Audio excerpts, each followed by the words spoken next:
तो हेलो दोस्तों, good morning. और हम पढ़ रहे थे बिनसर ईयर बुक, और उसमें हम मंथली करंट अफेयर पढ़ रहे थे, जिसमें जनवरी महीना और फरवरी महीने का करंट अफेयर मैं ऑलरेडी क्लास अपलोड कर चुका हूँ, वो आप लोगों ने पढ़ ली होगी। तो आज हेडिंग डालिएगा मार्च।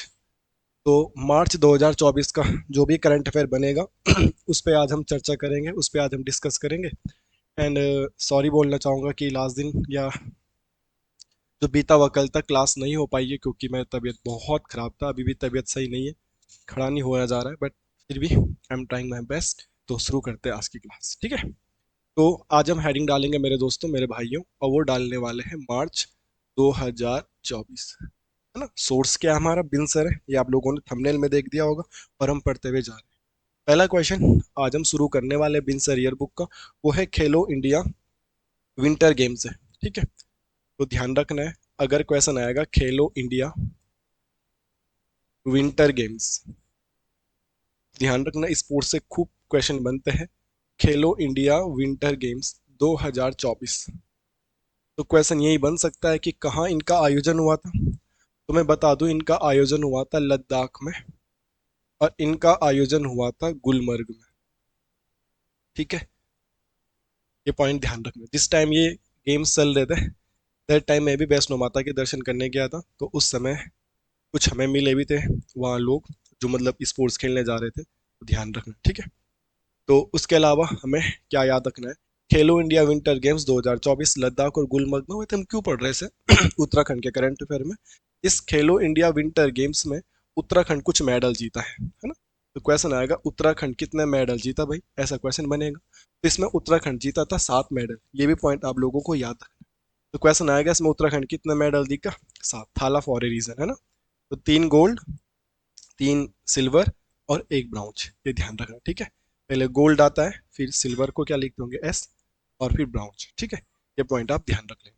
तो खेलो इंडिया विंटर गेम्स 2024 कहाँ हुए थे? लद्दाख वगैरह में हुए थे, गुलमर्ग वगैरह में हुए थे। क्या उत्तराखंड का सिस्टम रहा तो 4 मेडल जीता है, वो मैंने आपको बता दिया है। उम्मीद करता हूँ ये वाला पॉइंट आप लोग याद रखो, ठीक है। अगला पॉइंट है, ये डेट है 1 मार्च की, 1 मार्च 2024 की ही ये बात होगी। और यहाँ पे हमें देखने के लिए मिलता है कि उत्तराखंड के राज्यपाल, उत्तराखंड के जो राज्यपाल होते हैं, एक्स राज्यपाल, जिनका नाम है अजीज कुरैशी, इनका नाम था अजीज कुरैशी, और अजीज कुरैशी जी का हाल में ही निधन हो गया। ऐसा पॉइंट बनेगा, हाल में ही उत्तराखंड के किस राज्यपाल का निधन हुआ, जो मतलब कभी ना कभी उत्तराखंड के राज्यपाल रहे थे, तो उनका नाम है अजीज कुरैशी। ये वाला पॉइंट आप लोगों को याद रखना, इंपॉर्टेंट पूछा जा सकता है। अगली बात ये आती है कि साहब, अगर अजीज कुरैशी राज्यपाल थे, अभी तो है नहीं, तो मतलब ये कौन से नंबर के राज्यपाल थे? तो उत्तराखंड में ये 5वें नंबर के राज्यपाल थे। तो उत्तराखंड के कौन से नंबर के राज्यपाल का हाल में ही निधन हुआ है? अजीज कुरैशी। यहाँ पे आप लोगों को इतना तो पता होना ही चाहिए, सबको है, कि पहले राज्यपाल कौन है हमारे। उनका नाम होगा सुरजीत सिंह बरनाला, सुरजीत सिंह बरनाला, ये पॉइंट हम सब लोगों को पता है, ठीक है। अगला पॉइंट हमको ये याद रखना है कि भाई वर्तमान में कौन है, तो ये भी सब लोगों को पता है, खूब चर्चित रहता है, खूब आते हैं। तो उनका नाम है गुरमीत सिंह। तो अगर क्वेश्चन पूछा जाएगा मेरे दोस्तों, मेरे भाइयों आपसे, वर्तमान में राज्यपाल कौन है? गुरमीत सिंह। ये क्वेश्चन सबको आता है, बट ये हर किसी को नहीं पता होता कि कौन सी इनकी रैंक है, तो ये हो जाएगी एट। जिनकी डेथ हुई थी, जिनका निधन हुआ था, वो कौन से नंबर के थे? वो 5वें नंबर के थे। ये भी पॉइंट आप लोगों को ध्यान में रखना है, ठीक है। और गुरमीत सिंह जो वर्तमान में, वो कौन से नंबर के हैं? 8वें नंबर। चलिए, अगला क्वेश्चन आज का थर्ड क्वेश्चन है, इसे वेरी इंपॉर्टेंट आप लोगों को कर देना चाहिए। क्यों कर देना चाहिए? कि ये रिलेटेड है यूसीसी से। उत्तराखंड में यूसीसी बहुत ट्रेंडिंग का मुद्दा है, यहाँ तक कि ये नेशनल जीके या नेशनल पेपरों में भी खूब पूछा जाएगा। अभी तुमने देखा था, पिरूल लाओ पैसा कमाओ नीति के बारे में यूपीपीसीएस के पेपर में आया था क्वेश्चन। वैसे यूसीसी के बारे में भी भारत के जितने भी पेपर होंगे करंट अफेयर के लिहाज से खूब आएगा। काफी महत्वपूर्ण और ट्रेंडिंग टॉपिक है। 9 नवंबर से उत्तराखंड में लागू होने वाला था, बट हुआ नहीं है फिलहाल अभी तक। अभी देखो कब से लागू होता है पूर्ण रूप से, बट यूसीसी चर्चाओं में थी, आप सब लोगों ने सुना है। हाल में ही इसे विधानसभा में पास किया गया था, और विधानसभा से पास भी हो गया है।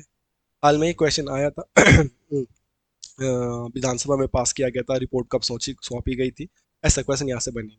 तो क्या क्या क्वेश्चन यूसीसी से बन पाएगा? वो मैं पढ़ा रहा हूँ। यूसीसी आप लोगों को 101% पढ़ना है। यूसीसी के बारे में आपको नॉलेज है, आपने पहले पढ़ा है तो बहुत अच्छी बात है। नहीं होगा तो मेरे चैनल पे करंट अफेयर की कोई क्लास होगी या आज की ताज़ा खबर करके कोई प्लेलिस्ट होगी, वहाँ पे मैंने स्पेशल एक क्लास में यूसीसी को समझाया।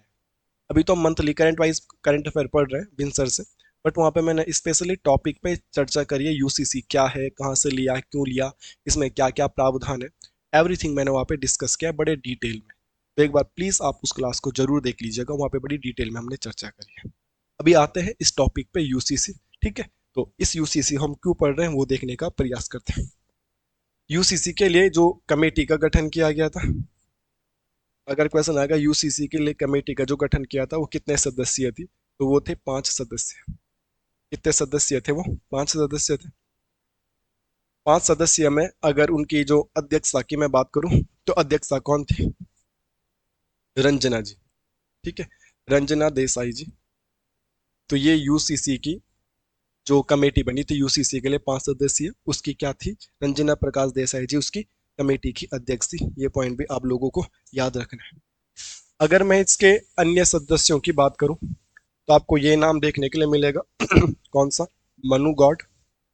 ठीक है साहब, आप लोगों को ये नाम देखने के लिए मिलेगा सुरेखा गंगवाल जी। आप लोगों को ये नाम देखने के लिए मिलेगा प्रमोद कोहली जी। आपको ये नाम देखने के लिए मिलेगा शत्रुघ्न सिंह जी।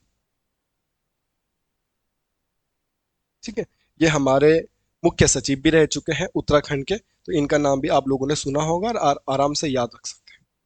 जब भी आप यूसीसी के बारे में पढ़ोगे तो मैंने आपको बताया है, मैं भी बताया कि मैं डिटेल क्लासेस पे ऑलरेडी अपलोड कर चुका हूँ, प्लीज उसे देख लीजिएगा क्योंकि यूसीसी से क्वेश्चन बनना काफी हद तक चांस है। मैंने वहां पे बताया भी होगा, इन्होंने जनता से भी संवाद किया था, लोगों से मिले थे कि आप यूसीसी के बारे में क्या चाहते हो, कैसे होगा कैसे नहीं होना चाहिए। इन्होंने ऑनलाइन जीमेल के द्वारा भी सुझाव मांगे थे, इन्होंने व्हाट्सएप के थ्रू भी सुझाव मांगे थे, इन्होंने टेक्स्ट मैसेज के थ्रू भी सुझाव मांगे थे। ये सारा डाटा मैं आपको ऑलरेडी पढ़ा चुका हूँ जब यूसीसी बहुत ट्रेंडिंग वाले मुद्दे पे था, आप चैनल पे देखेंगे तो। अभी मैं क्या बता रहा हूँ, अभी हम क्यों पढ़ रहे वो देखते हैं। फिलहाल तो आप ये समझ गए हैं कि कितने मेंबर थे, 5। अध्यक्ष कौन थे? रंजना प्रकाश देसाई जी, ये समझ गए। और बाकी टोटल ये 5 लोग कौन कौन से, ये बातें आप समझ गए। अच्छा, अगर क्वेश्चन आएगा कि यूसीसी कमेटी ने, ठीक है, जन संवाद कहाँ से शुरू किया था, जन संवाद कहाँ से स्टार्ट किया था, तो ये क्वेश्चन आएगा। इनका जो जन संवाद हुआ था वो माणा गांव से शुरू हुआ था। माणा गांव से लोगों से मिलना, लोगों के आइडिया लेना, वो यूसीसी के बारे में क्या सोचते हैं, कैसा होना चाहिए, क्या होना चाहिए। तो जन संवाद शुरू किया गया था माणा गांव से, ये भी बात आपको ध्यान रखना। यूसीसी के बारे में काफी अच्छा क्वेश्चन बनेगा और एग्जाम में खूब पूछा भी जाएगा, और यही क्वेश्चन एग्जामों में पूछे भी जाते हैं। ठीक है, कोई दिक्कत नहीं। अब जब इन्होंने यूसीसी के बारे में पूरा ड्राफ्ट तैयार कर दिया होगा, पूरा खाका तैयार कर दिया होगा, अब ये रिपोर्ट तो सौंपेंगे ना गवर्नमेंट को। देखो मामला तो किसका है? गवर्नमेंट का। तो पुष्कर सिंह धामी अभी मुख्यमंत्री है, तो इन्होंने तो सौंपी होगी ना जिम्मेदारी रंजना प्रकाश देसाई जी को कि मैम आप यूसीसी पे एक पूरा ड्राफ्ट तैयार करके लाओ कि कैसा होना चाहिए, क्या रूल होना चाहिए, क्या चेंजेस होना चाहिए, क्या क्या करना चाहिए, है ना। तो ये कमेटी है, इस कमेटी ने अपने हिसाब से काम शुरू किया होगा। अब जब कमेटी ने काम फिनिश कर दिया तो गवर्नमेंट को भी रिपोर्ट तो सौंपेंगे। इन्होंने रिपोर्ट कब सौंपी थी? मुख्यमंत्री जी को ना, वो क्वेश्चन है, तो उसके लिए हम पढ़ रहे थे। तो इन्होंने जो रिपोर्ट सौंपी थी वो सौंपी थी 2 फरवरी 2024 को। तो इन्होंने रिपोर्ट सौंपी थी। तो क्वेश्चन आएगा इन्होंने रिपोर्ट कब सौंपी थी, तो ये पॉइंट आप लोगों को पता चल गया। तो रिपोर्ट सौंपी थी 2 फरवरी 2024 को मुख्यमंत्री जी को कि भाई ये रहा आपका यूसीसी, जो भी आप चाहते थे उसमें ये बातें क्लियर हो गई है। अगर क्वेश्चन आएगा मुख्यमंत्री को उन्होंने रिपोर्ट सौंपी, तो मुख्यमंत्री अपने आप तो कुछ करेंगे नहीं, इस मुद्दे को, इस यूसीसी को विधानसभा से तो पास कराना पड़ेगा, एज यू नो, विधानसभा से तो पास कराना पड़ेगा ना। तो रिपोर्ट सौंपी, क्वेश्चन आएगा फिर विधानसभा में कब पास कराया, तो उसका आंसर आएगा 6 फरवरी 2024। ठीक है, 6 फरवरी 2024 को विधानसभा में पेश किया गया। ठीक है, विधानसभा में प्रस्तावों को पेश किया गया, किसका? यूसीसी वाला विधानसभा, यूसीसी वाला प्रस्ताव। और 7 फरवरी 2024 को ये ध्वनि मत से क्या हो गया? पास हो गया। ध्वनि मत से पास हो गया। ध्वनि मत से पास हो गया मतलब कई ऐसे मुद्दे होते हैं,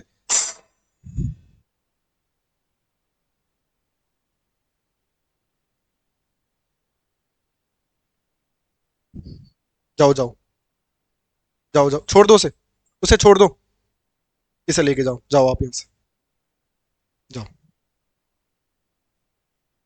ठीक है, तो ये ध्वनिमत से पास हो गया। ध्वनिमत से पास होने का मतलब क्या है, कई ऐसे मुद्दे होते हैं जिनका विरोध नॉर्मली होता नहीं है, और अगर हो भी रहा है तो 70 विधायक है, तो विधानसभा की जो अध्यक्ष है ऋतु खंडूड़ी ने, उन्होंने वहां से बोला होगा कि यूसीसी का ये मुद्दा है, कितने सदस्य इसमें हामी भरना चाहते हैं, नहीं, तो नीचे से आवाज आती हाँ इसके सपोर्ट में, फिर बोलती कितना इसके विरोध में, और एक आधा आवाज आएगी तो उसको ध्वनिमत से ही पास कर दिया जाता है। ध्वनि बोले तो साउंड। ठीक है, तो ध्वनिमत से ये पास हो गया था कब, 7 फरवरी 2024 को। अरे कहाँ जा रहा है भाई, 7 फरवरी 2024 को। तो ये वाला पॉइंट आप लोगों को याद भी रखना है। ओके, बेसिक सी बातें जो हमने पढ़ी। अच्छा क्वेश्चन था, ये जन संवाद कहाँ से शुरू हुआ था, माणा गांव से। दोस्तों वो वाला पॉइंट आप लोगों को किसी भी हालत में याद रखना है। यूसीसी आने वाले समय में बहुत ट्रेंडिंग वाला टॉपिक रहेगा, और खूब पेपर में पूछा जाएगा, एक नहीं बार बार पेपर में पूछा जाएगा। चलिए अगला पॉइंट हम इसमें लिखते हैं, इस यूसीसी को द्रौपदी मुर्मू जी के द्वारा भी मंजूरी मिली थी। द्रौपदी मुर्मू जी बोले तो राष्ट्रपति जी के द्वारा भी मंजूरी मिली होगी, राष्ट्रपति जी के पास भी ये मुद्दा गया होगा। तो राष्ट्रपति जी के पास ये मुद्दा कब गया होगा, ये पॉइंट भी आपको याद रखना है। तो ये गया था 11 मार्च को। ठीक है, ये पॉइंट ध्यान रखना। राष्ट्रपति राष्ट्रपति द्रौपदी मुर्मू द्वारा पास किया गया, या उनके पास ये मुद्दा कब गया, राष्ट्रपति की सहमति लेने के लिए। तो ये डेट आती है 11 मार्च की। ठीक है, ये पॉइंट भी आप लोगों को ध्यान रखना है काफी अच्छे से क्वेश्चन को। बाकी कुछ बेसिक से पॉइंट मैंने तुम्हें बता दिया है कि ये वाला टॉपिक आने वाले 1-2 सालों तक, 3-4 सालों तक खूब, क्या कर दिया है, 3-4 सालों तक खूब इंपॉर्टेंट रहेगा। तो आपको यूसीसी के बारे में पूरी नॉलेज होनी चाहिए, कंप्लीट जानकारी। ठीक है, चलिए नेक्स्ट क्वेश्चन लिखिएगा। हाल में ही उत्तराखंड के जो पौड़ी के सांसद बने हैं, उत्तराखंड में जो पौड़ी के सांसद बने हैं, उनका नाम क्या है, अनिल बलूनी। अनिल बलूनी जी है ना, ये सांसद परसों भी मैंने पढ़ाए थे, अनिल बलूनी। पहले ये राज्यसभा के सदस्य थे, और अब ये लोकसभा जीत गए। 6 साल ये राज्यसभा में रहे, 2024 में राज्यसभा का कार्यकाल खत्म हुआ, लोकसभा का सीट जीत गए। इन्होंने तारामंडल का क्या किया, उद्घाटन किया है। तो क्वेश्चन आएगा, तारामंडल संग्रहालय, तारामंडल म्यूजियम का उद्घाटन कहाँ पे हुआ है, तो ये पौड़ी में हुआ है। ठीक है, पौड़ी हेडक्वार्टर, मेन पौड़ी में ये हुआ है। ठीक है, तो क्वेश्चन ये नहीं है कि तारामंडल की स्थापना, तारामंडल नामक संग्रहालय की स्थापना कहाँ पे हुई है, किसके द्वारा की है। इंपॉर्टेंट ये है कि इसका जो नाम रखेंगे, ये सीडीएस बिपिन सिंह रावत जी के नाम से रखेंगे। ठीक है, अगर पॉइंट बन जाएगा तो ये वाला पॉइंट भी आप लोगों को याद रखना है कि हाल में ही तारामंडल की जो स्थापना अनिल बलूनी जी के द्वारा पौड़ी में की गई है, उसका नामकरण किसके नाम पे किया गया था, तो बिपिन रावत जी के नाम पे किया गया था। ये पॉइंट भी आप लोगों को याद रखना है, काफी अच्छा क्वेश्चन ये पूछा जा सकता है। ठीक है, एक अगला क्वेश्चन है। अगला क्वेश्चन क्या होगा, 8 मार्च 2024 की एक डेट है। ये आप सब लोगों ने देखा भी होगा कि बहुत सारे यूट्यूबर है, या इंस्टाग्राम के इन्फ्लुएंसर बोला जाता है अंग्रेजी में, या क्रिएटर, क्रिएटर है ना, अंग्रेजी में थोड़ा पता नहीं है, क्रिएटर ही बोला जाता है ना, जो ये शॉर्ट्स वीडियो वगैरह बनाते हैं, कोई डांस वगैरह अपना दिखाता है, कोई अपनी कॉमेडी की स्किल दिखाता है, कोई क्रिएटिव कोई चीजें दिखाता है, तभी तो उनको क्रिएटर बोलते हैं, कुछ ना कुछ क्रिएटिव चीज करते हो ना। ओके, आजकल ऐसा कुछ हो नहीं रहा है, आजकल बस ये डांस वांस दिखा रहे हैं, बाकी कुछ दिखा नहीं रहे। बट कुछ कुछ बहुत अच्छे क्रिएटर है जो कुछ क्रिएटिविटी चीज, जिसका नाम ही क्रिएटर, तो क्रिएटिविटी चीज दिखाना चाहिए ना उनको। तो बहुत सारे इन्फ्लुएंसर ऐसी फर्जी चीजें दिखाते रहते हैं। खैर जो भी है, 8 मार्च 2024 को हमारे देश के प्रधानमंत्री जो श्री नरेंद्र मोदी जी हैं, उन्होंने इन क्रिएटर्स को सम्मानित किया।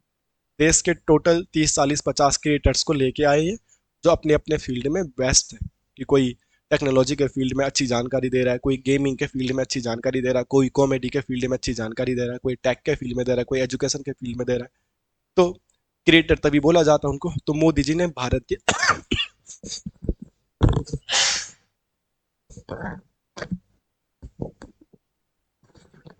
तो मोदी जी ने भारत के टॉप क्रिएटर जो है उनको अवार्ड से सम्मानित किया है, कब, 8 मार्च 2024 को। तो मैं ये लिखा रहा हूँ कि 8 मार्च 2024 को best creator award Modi ji ने पूरे देश के यूट्यूबरों को या इंस्टाग्राम इन्फ्लुएंसरों को दिया, बेस्ट क्रिएटर अवार्ड। तो अब आप बोलोगे हम इसे क्यों पढ़ रहे हैं, तो हम इसको इसलिए पढ़ रहे हैं कि बेस्ट क्रिएटर अवार्ड में एक बंदा है जो चमोली का है, मूल रूप से चमोली डिस्ट्रिक्ट के, देहरादून में पढ़ाई करते हैं। उनका नाम है पीयूष पुरोहित, है ना।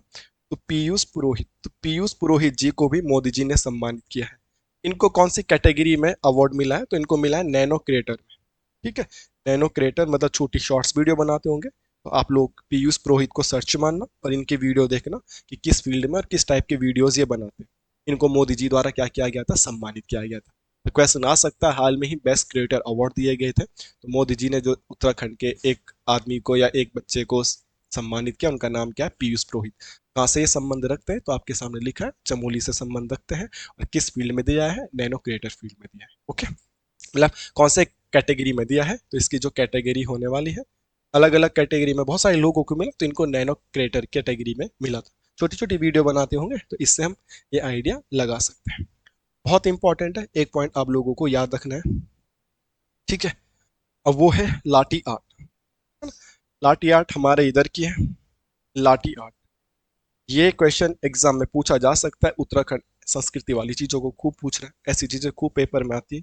तो लाठी आर्ट का संबंध किससे? ठीक है, तो लाठी आर्ट का जो संबंध है वो है कंचन जदली से। ठीक है, किससे है वो? कंचन जदली से। कंचन जदली कहाँ की है? तो मेरा ब्लॉक भी यही है, जयहरी खाल। इधर ही मेरा गांव है, मेरा घर है जयहरी खाल ब्लॉक। हमारा ब्लॉक यही है, जयहरी खाल। कोई भी डॉक्यूमेंट बनाना जाना पड़ता है, परिवार रजिस्टर की नकल, तो यहीं जाते हैं, जयहरी खाल में, है ना। बाकी जब हम स्कूल में पढ़ते थे, तो हमारे कोई भी कंपटीशन होते तो ब्लॉक लेवल पे जयहरी खाल के कॉलेज में खूब जाना होता था बचपन में। तो लाठी आर्ट का संबंध है कंचन जदली से। कंचन जदली उत्तराखंड की ये जयरी खाल की एक लड़की है जो लाठी आर्ट बनाती है। जैसे एक टाइम पे एपण फेमस हुआ था, एपण गर्ल किसे बोला जाता है? मीनाक्षी खाती को, है ना। बीच में उत्तराखंड में मशरूम गर्ल फेमस हुई थी, दिव्या करके कोई नाम था उनका, दिव्या रावत करके। ऐसी ये लाठी कला है एक, जैसे एपण एक टेक्नोलॉजी है, एक तरीका है, ऐसी लाठी भी एक तरीका है। और लाठी आर्ट कौन बनाता है? कंचन जदली जी ने ये फेमस किया है, जयरी खाल के। तो जयरी खाल बोले तो कौन से जिले की है? पौड़ी जिले की होगी। अभी जब निवेश सम्मेलन हो रहा था, कहाँ पे?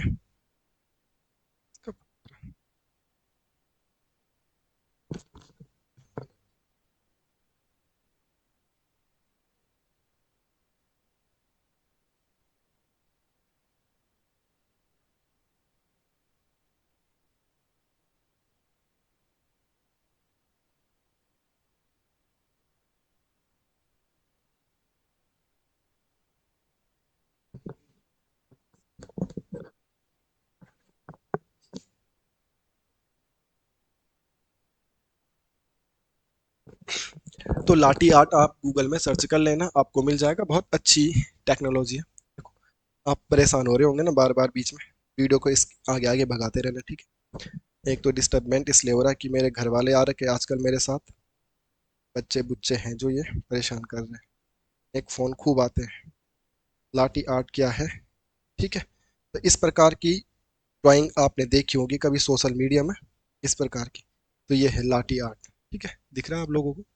ये चीज़ है, ऐसी चीजें बनाती हूँ। ठीक है, ऐसी टाइप की चीजें बनाती हूँ। इसमें अपलोड नहीं करा है, ऐसे दिख गया होगा आप लोगों को। अगर दिख गया है तो ठीक है, दिखाए तो आप गूगल करोगे। तो लाठी आर्ट का संबंध किससे? ये काफी महत्वपूर्ण मुद्दा है, पेपरों में आ सकता है, आजकल ऐसे क्वेश्चन बन रहे हैं। तो लाठी आर्ट का संबंध किससे? कंचन जदली से, है ना। इससे पहले दो क्वेश्चन ऑलरेडी पूछे जा चुके हैं, मैं यहाँ पे भी लिख देता हूँ। उत्तराखंड में एपणगल, ठीक है, तो एपणगल किसे कहा जाता है? मीनाक्षी खाती को। कभी देहरादून जाना, देहरादून की हर गलियों में एपण कला बना दी उन्होंने। और एक बीच में मशरूम गल करके भी, मशरूम गल करके भी फेमस हुई थी, जिनका नाम पूजा नहीं दिव्या होगा। इनका नाम है दिव्या रावत जी शायद, है ना। तो कोई मिस्टेक तो नहीं हो रही होगी, अगर हो रही होगी तो माफ कर। ये पॉइंट है, देख लीजिएगा इसे। काफी अच्छे क्वेश्चन है भाई, ये पेपरों में बनेंगे, तो आप लोग इन्हें याद कर लीजिएगा। ठीक है, नेक्स्ट पॉइंट हम आगे जाते हैं। अगला पॉइंट है 5 मार्च 2024। 5 मार्च 2024 क्या है? उस पॉइंट को हमको देखना है। ठीक है, 5 मार्च 2024 को क्या हुआ है? अगला क्वेश्चन आपकी स्क्रीन पे रहा ये। ठीक है, और माफ करना यार दोस्तों, थोड़ा अच्छी तरीके से मैं प्रेजेंट नहीं हो पा रहा हूँ, मिस बहुत तबीयत खराब है मेरी यार, मतलब क्या ही बताऊँ ना। ऐसे चीज बोल के मैं ज्यादा कुछ बोल नहीं चाहता हूँ।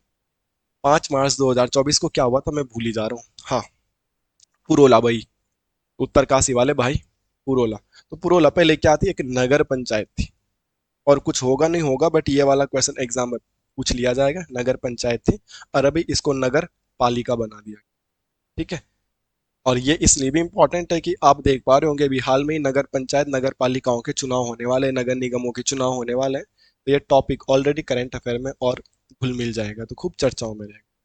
तो उत्तरकाशी की किस नगर पंचायत को हाल में ही नगर पालिका घोषित किया गया है? तो उसका नाम है पुरोला। ये वाला पॉइंट भी आप लोगों को याद रखना है। काफी अच्छा क्वेश्चन है और पेपरों में खूब पूछे भी जाएंगे, यही क्वेश्चन होते हैं जो पेपरों में आते हैं। ठीक है, अगला है हम्म, अगला क्वेश्चन आप बोल सकते हैं कुमाऊं में, अगला क्वेश्चन बोल सकते हैं कुमाऊं में जो पहला पशु चिकित्सा के लिए थिएटर बना होगा। ठीक है, ऐसा क्वेश्चन, कुमाऊं में पहला पशु थिएटर, ऐसा क्वेश्चन अगर आपको मिलेगा तो आप उसे कर सकते हैं प्रथम और पशु ऑपरेशन थिएटर, ऐसा कुछ क्वेश्चन बोल सकते हैं। ऑपरेशन है तो चिकित्सा के लिए ही होगा, ऑपरेशन थिएटर। इसकी स्थापना हुई है, तो ये हुई है कहाँ पे? हल्द्वानी में। और ये कुमाऊं का क्या है बोला? पहला है। तो पहली पहली वाली चीजें भी आप लोगों को खूब याद रखनी है, इसलिए आपको ये वाला पॉइंट भी याद रखना है। अगला क्वेश्चन देखते हैं और क्या क्वेश्चन हमें देखने के लिए मिलेगा। इंपॉर्टेंट क्वेश्चन है, वो है हिमांशु जोशी का। क्या है अगला क्वेश्चन, किसका है? हिमांशु जोशी जी का। ये हिमांशु जोशी वो वाले नहीं है जो लेखक है, ये हिमांशु जोशी का संबंध किससे है? तो ये इनका संबंध है फोटोग्राफी से। किससे संबंध है इनका? फोटोग्राफी से। ठीक है, विश्व फोटोग्राफी दिवस कब मनाया जाता है? तो ये 19 अगस्त को मनाया जाता है। ठीक है, ऐसी याद आ गया तो मैंने लिख दिया। बाकी इनको हम करंट अफेयर में क्यों पढ़ रहे हैं? तो अभी अंतरराष्ट्रीय लेवल का, अंतरराष्ट्रीय स्तर का, अंतरराष्ट्रीय स्तर का फोटोग्राफी प्रतियोगिता हुई थी।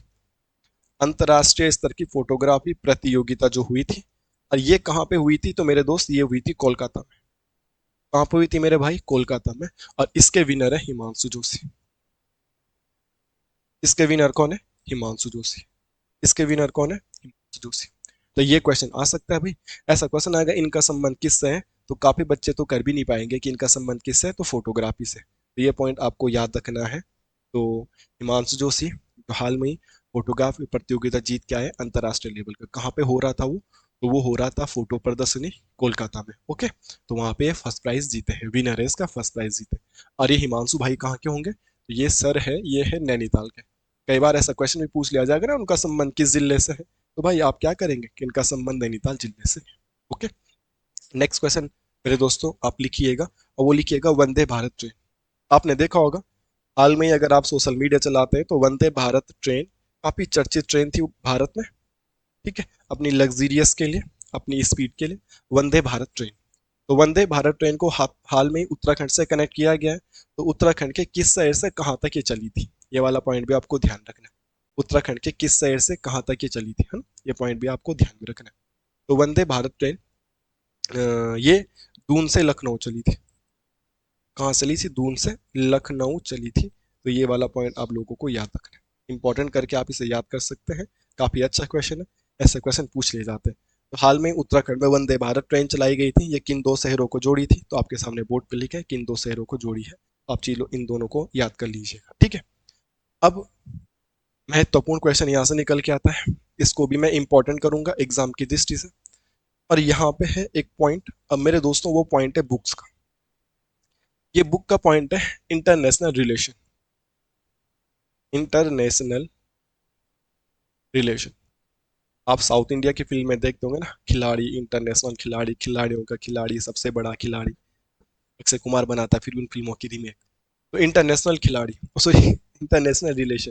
तो इंटरनेशनल रिलेशन एक बुक है, और इसका विमोचन हाल में ही 2024 में मार्च के महीने में आपके राज्यपाल साहब ने किया है। तो हमारे माननीय राज्यपाल का नाम क्या है? थोड़ी देर पहले हमने ऊपर भी पढ़ा था, उनका नाम क्या है? गुरमीत सिंह, लेफ्टिनेंट कर्नल गुरमीत सिंह जी, जो हमारे उत्तराखंड के माननीय राज्यपाल हैं। उन्होंने इस पुस्तक का विमोचन किया है।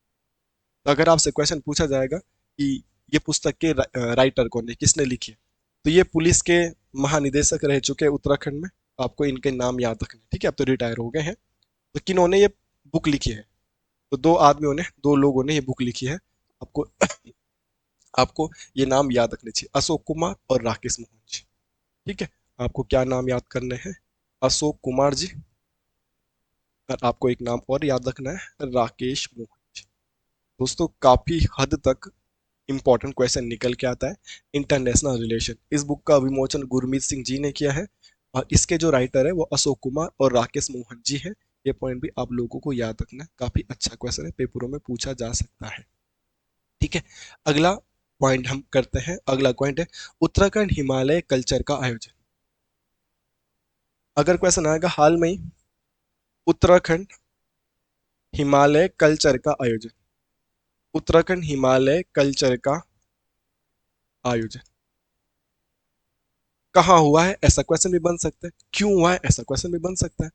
तो उत्तराखंड हिमालय कल्चर का आयोजन ये तो हुआ है साहब, देहरादून में हुआ है। ठीक है, एक बात तो ये है। क्यों हुआ है, ये इंपॉर्टेंट है। तो ये हुआ है फिजियोथेरेपी चिकित्सा को बढ़ावा देने के लिए, फिजियोथेरेपी चिकित्सा को बढ़ावा देने के लिए, फिजियोथेरेपी चिकित्सा को बढ़ावा देने के लिए ये सारी चीजें हुई है, ये ध्यान में रख सकते हैं आप।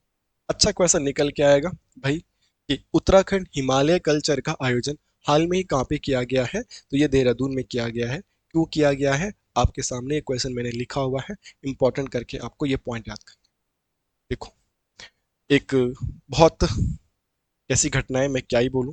ठीक है, सोच के भी बहुत बुरा लगता है। और वो घटना है, दो नाम आपको याद रखने हैं।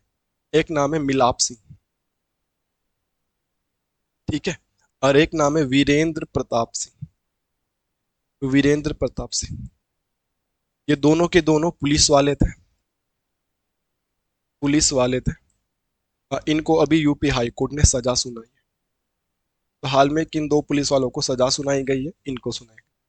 क्यों सुनाई गई है, जब हम उत्तराखंड का इतिहास पढ़ते हैं तो एक चीज हम जरूर पढ़ते हैं, और वो काला दिन 2 अक्टूबर 1994 का रामपुर तिराहा कांड हुआ था। रामपुर तिराहा कांड में क्या कुकृत्य पुलिस वालों के द्वारा किए गए थे, आप लोगों को पता है। और 1994 से लेके अब जाके कहीं न्याय मिल रहा है, न्याय भी क्या मिल रहा है, इनको सजा मिली है। ये दोनों पुलिस की पूरी नौकरी कर चुके हैं, अपना घर परिवार पाल चुके हैं, आराम से ऐश की जिंदगी जी चुके हैं, रिटायर भी आ गए हैं पुलिस से, और अब जाके इनको थोड़ी बहुत सजा मिल रही है। क्या पता ये भी अब हाई कोर्ट से सुप्रीम कोर्ट चले गए होंगे तो ये भी नेचुरल डेथ मर जाएंगे। जो रामपुर तिराहा कांड के दोषी है वो नॉर्मल डेथ भी मर चुके हैं, अभी तक न्याय नहीं मिला है। भारत में न्याय वाली प्रथा बहुत लचीली देखने के लिए मिलते हैं। तो कई हद तक लगता है कि लचीला कानून बनाना भी नुकसानदायक है। कहीं कभी तो ये लगता है कि कठोर कानून भी नुकसानदायक होता है, बट बहुत ज़्यादा लचीला कानून भी नुकसानदायक होता है। तो दो पुलिस वालों को सजा मिली है हाल में ही। और क्यों मिली है इनको सजा, तो उत्तराखंड के इतिहास में हम खूब पढ़ते हैं। रीजन क्या है इसके पीछे, इनको सजा मिलने के पीछे कारण क्या है। तो हम क्या पढ़ते हैं मेरे दोस्तों, रामपुर तिराहा कांड, यही तो पढ़ते हैं, रामपुर तिराहा कांड। रामपुर तिराहा कांड कब हुआ था, तो ये हुआ था 2 अक्टूबर 1994 को। ठीक है, क्रूर शासक की क्रूर साजिश, तो ये वाला पॉइंट आप याद रखना। रामपुर तिराहा कांड में हाल में किन दो पुलिस वालों को सजा सुनाई गई, तो यही दो पुलिस वाले हैं, मिलाप सिंह और वीरेंद्र प्रताप सिंह। इनका नाम आप लोगों को याद रखना पड़े। ठीक है, बाकी मैं माफी चाहता हूँ, मैं इससे पहले भी माफी मांग चुका हूँ, रीजन लोगों को पता है। बाकी कोशिश करता हूँ कि नाइट तक एक और क्लास अपलोड कर दूंगा इस टॉपिक की। ठीक है, बाकी क्लासेस अभी कम आ पा रही है, जब तक बहुत अच्छे से सही नहीं हो जाता हूँ क्लासेस बनाने में जो एनर्जी है, आप भी देख पा रहे होंगे कि पूरा सारा गेम डाउन हो रखा है। बट जल्दी ही आपको क्लासेस प्रॉपर रूप से मिलेगी, एक दिन में दो। थैंक यू, तब तक आप रिवाइज कर लीजिएगा दोस्तों, थैंक यू यार।